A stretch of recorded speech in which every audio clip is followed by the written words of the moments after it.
Yeah.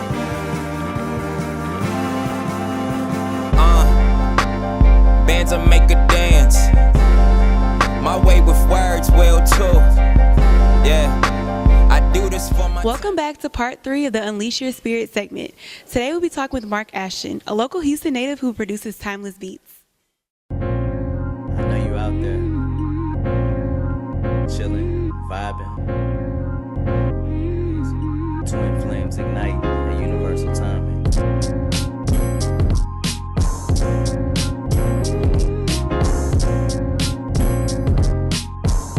So, Mark, when did you first fall in love with music?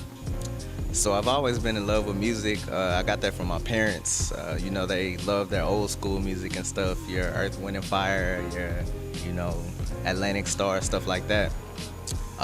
Probably around 13 or whatever is just when everything took off. Like, I really fell in love with hip hop, and that opened the door for every other genre. I just love music in general. So once you fell in love with music, when did you first start music, or what was the first thing that you jumped right into once you fell in love with it? Man, it's kind of funny actually. I was 13, I think it was around my birthday or whatever, and someone had bought me what you call an MTV music generator. And it's a video game, but you can actually make beats, make music on it. So from there, like, I was messing with that, and like the rest was history. Like, I never put down making beats after that. That's where it started. Okay, so you got the video game, you started playing, making beats and everything. Who was your inspiration to decide, okay, this is the kind of genre I want to go for when you made your beats? All right, so started off listening to Nas, Talib Kweli, Common, your true East Coast people, and from there, that's what inspired me. Like, I fell in love with just music in general and hip hop from there.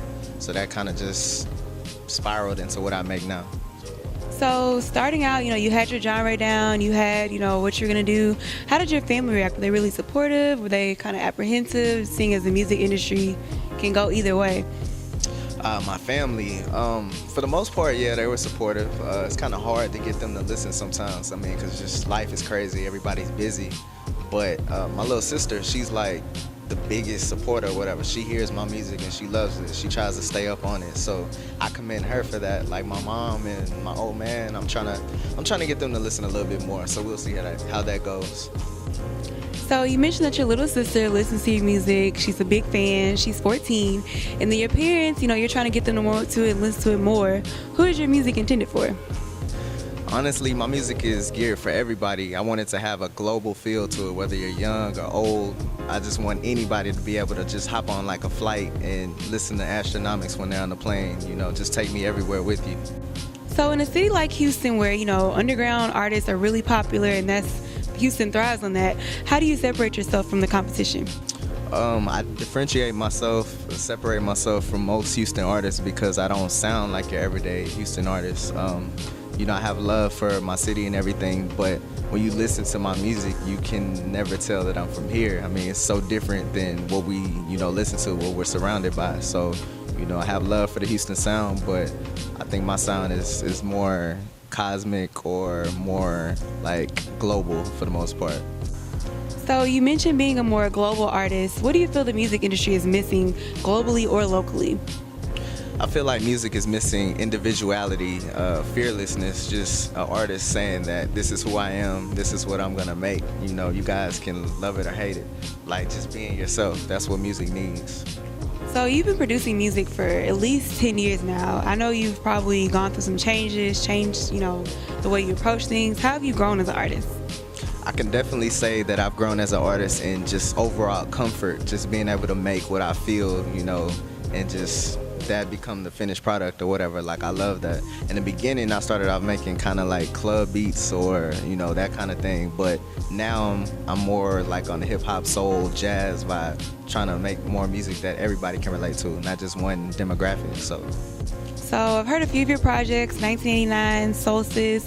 What's next? Are you gonna make beats for individuals, or you make beats for artists? I produce for a hip-hop collective called the Band of the Hawk, and I'm a producer / artist with them. We're an independent team, and as for listeners, I make beat tapes and instrumental tapes for them. So both areas, both genres. So your music style is pretty timeless. You mentioned earlier you have an old school vibe, but you still are in more abstract. So what kind of legacy do you wish to leave behind with your music? I consider my music to be like hieroglyphs. I'm leaving them behind, for future generations or whatnot. So when I'm long gone, my legacy will be this music. I just want people to love it across the world and remember me for that. Well, thank you, Mark, for inviting us on this journey for your global music. This is Sheridan signing off. Bon appetit.